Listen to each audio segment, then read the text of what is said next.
Hello, it's Randi Rhodes. Here's a clip from our show, and go to randirhodes.com for the whole thing and a podcast. Buy a stinking podcast. Mary had a little man. The fault. We believe that all men are created equal. To the magnificent mosaic that is America. From radio beacon to radio beacon. I have a dream today. Change has come to America. Knock, knock. Who's there? It's a figment of your imagination. Randi Rhodes Show. Turn up your mind. Regarding the donations to the Clinton Foundation, again, the accusation is that Hillary Clinton's State Department approved the transfer of 20% of Americans' uranium holdings to Russia, while 9 investors in the deal funneled $145 million to the Clinton Foundation. Here, the timing is inaccurate. Oh. Most of those donations were from one man, Frank Guestra, the founder of the company in Canada. He gave $131 million to the Clinton Foundation. But Guestra says he sold his stake in the company back in 2007. That's 3 years before the uranium-Russia deal and a year and a half before Hillary Clinton became Secretary of State. We can't independently verify his statement. But if true, the donation to the Clinton Foundation from confirmed Uranium One investors drops from more than $145 million to $4 million. The Clinton Foundation did not disclose those donations. After a New York Times story exposed them, the foundation reported it made mistakes, saying it had disclosed donations from a Canadian charity, but did not specify the names of the donors to that charity who had associations with the uranium company. Even so, the accusation is predicated on the charge that Secretary Clinton approved the sale. She did not. A committee of 9 evaluated the sale.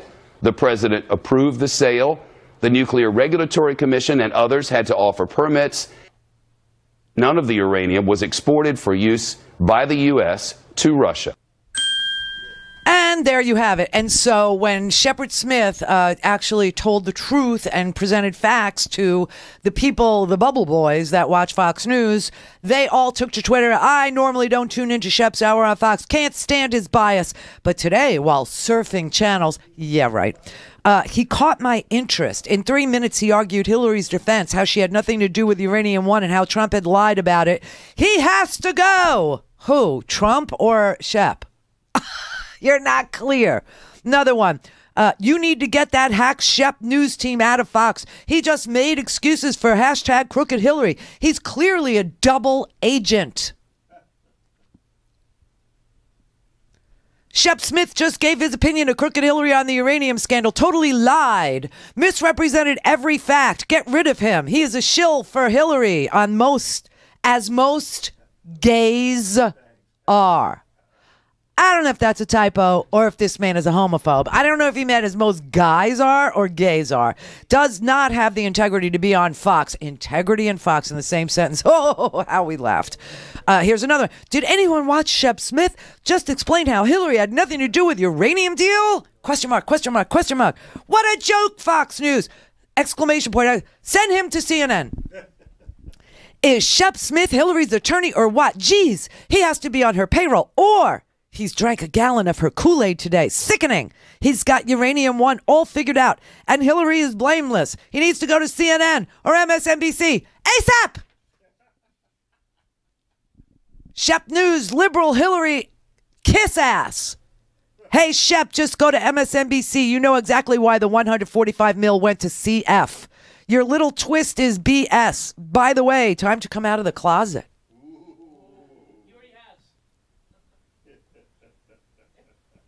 Shep Smith seems he has direct answers on Uranium One. How about the truth? Hillary was part of the team that said, yes, you can't delegate the vote job. And Obama was the okay to sell. What was the FBI doing? Shep, stop protecting past admin. Hannity, Shep Smith is CNN on Fox. I just listened to him justify the Clintons having no power or say in Uranium One. Smith is a joke. We are not stupid. Now Fox News thinks we are. 145 mil. Shep exonerates them on Fox. What crap? I hate at hashtag Shep Smith. I hate his face, the sound of his voice, his seething hatred for all things that pertain to our president, his lack of objectivity. If I wanted to see an unfactual and slanted view, I would watch CNN. I can't watch Shep Smith anymore. I'm done with that show. Those 9 that approved uranium deal are all Obama Clinton lackeys, just like Shep Smith. Breaking news, even though he has no law degree, hashtag Shep Smith has officially joined legal team defending hashtag Hillary Clinton as lead counsel. It's unknown if he will be removed from hashtag Fox News to work full-time on defending the Clinton crime family.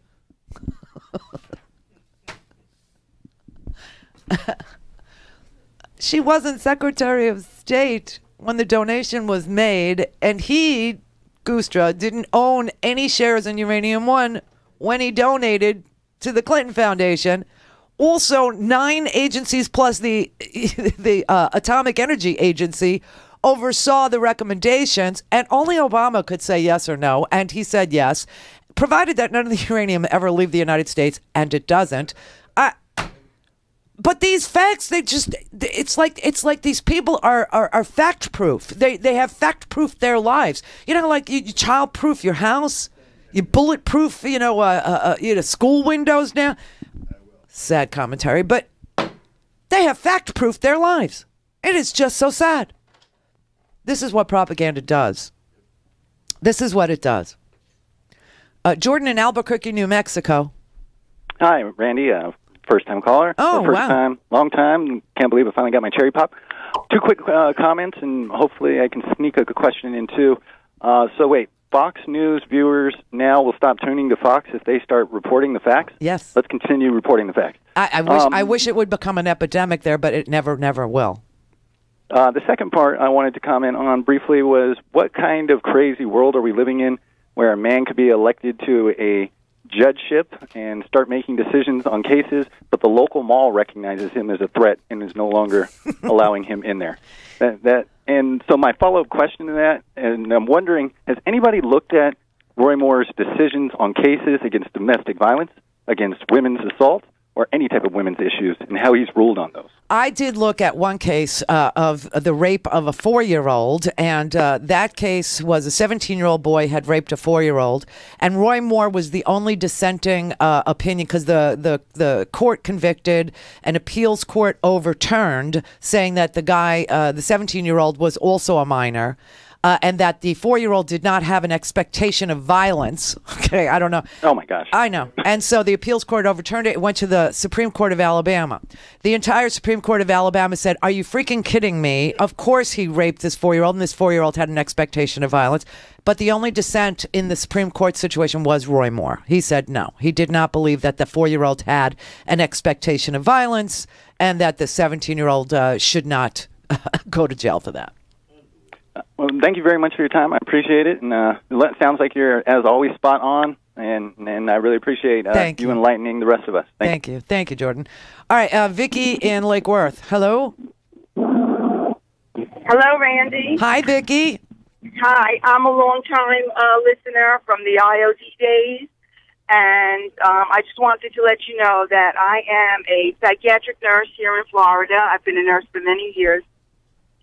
And what I have found is that predators, such as doctors, other nurses, male nurses usually, they seek out people like this. They'll work in a psych hospital. They'll work in chemical dependency units because these women in these units are prey for them, And I had a patient come to me years ago who told me that a doctor had assaulted her and, told her that if she said anything, that they wouldn't believe her because she was nothing but a drug addict.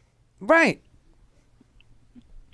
Right, and that's exactly what predators say. They say right. no one will ever believe you because you're a child, or no one will ever believe you because you're a drug addict, or no one will ever believe you because you're a divorcee, or no one will ever believe you because they saw you dancing with him. I mean, these are as old as the hills. These reasons, and women, when they do come forward, the people over at the Fox News bubble, they degrade them, they denigrate them. Even the women at Fox News. I played you, this lawyer, Colwyn, who says, female, victims are few and far between. They do it for the money.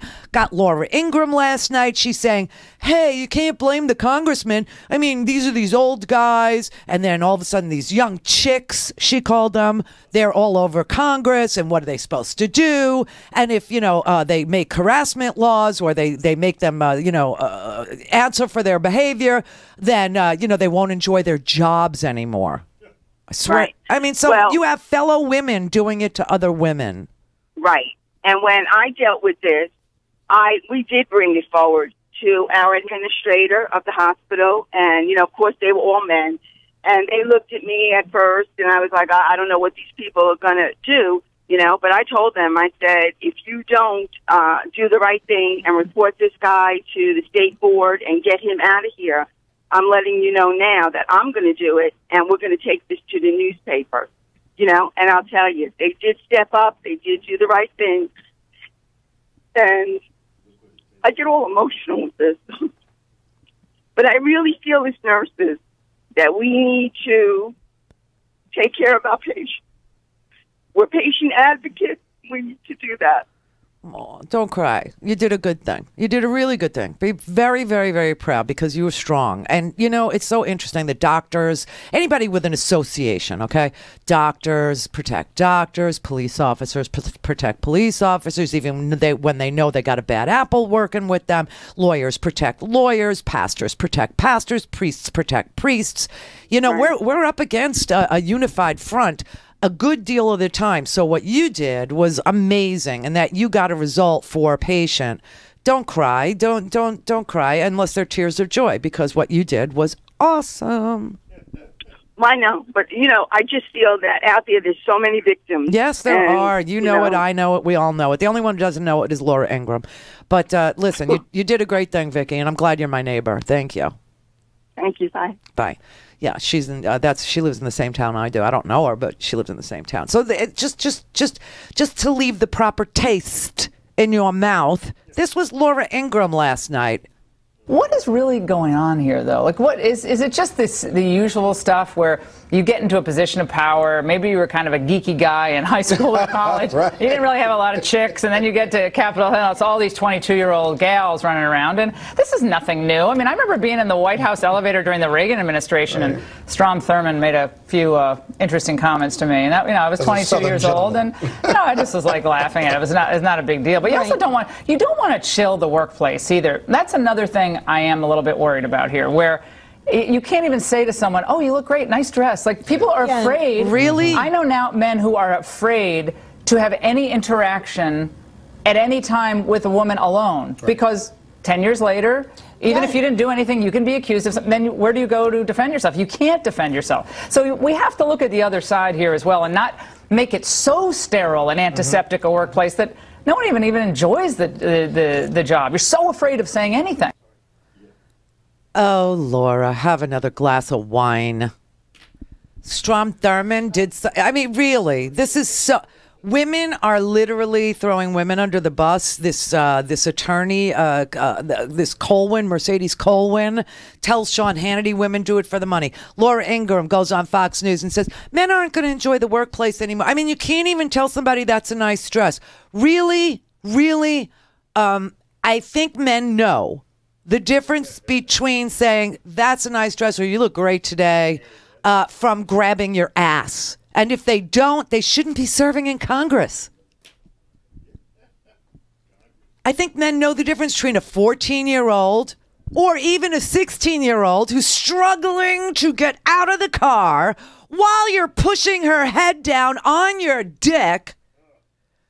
If you can't tell the difference between a woman who is like romantically going with it and somebody who's struggling and screaming, stop, stop, stop, and reaching for the door handle, and you've pulled around the back of a restaurant next to a dumpster, then you shouldn't be on the Supreme Court or in the Senate or in the House or making any laws for anybody that anybody's got to live under. Laura. And by the way, Strom Thurmond was a freaking racist, misogynist, white supremacist asshole. And you should have said something. I mean, honest to God, this channel, this crazy channel, and all of these conservative media outlets, calling them media, I mean, these propaganda outlets, these rags, these stupid sheets, the Drudge Report, the Breitbarts, the Fox News channel, that whole place is keeping America in this bubble where they continually vote against their own best interests. And then the propaganda is so strangely harsh about the result, but they blame the Democrats for it. This tax bill is not being invented by Democrats. This tax bill is being invented by Republicans. They want to give you 32 cents and take away from 13 million Americans health care in one fell swoop, in one damn bill. Tomorrow the House votes on that one damn bill. That damn bill is not going to pass. It isn't. You watch. I'm right all the time. It's not going to pass. There are not enough Republicans in the Senate who are going to vote to take 13 million people off of their health care in order to give corporate tax cuts to the tune of $1.38 trillion to the wealthiest corporations, who will then buy back their stock shares and pay dividends. They're not hiring nobody. They didn't do it under Bush when we gave a tax cut. They didn't do it under Obama when they gave a tax cut. When they repatriated those dollars at a low tax rate, they bought back their shares. It doesn't trickle down. Buy a stinking podcast.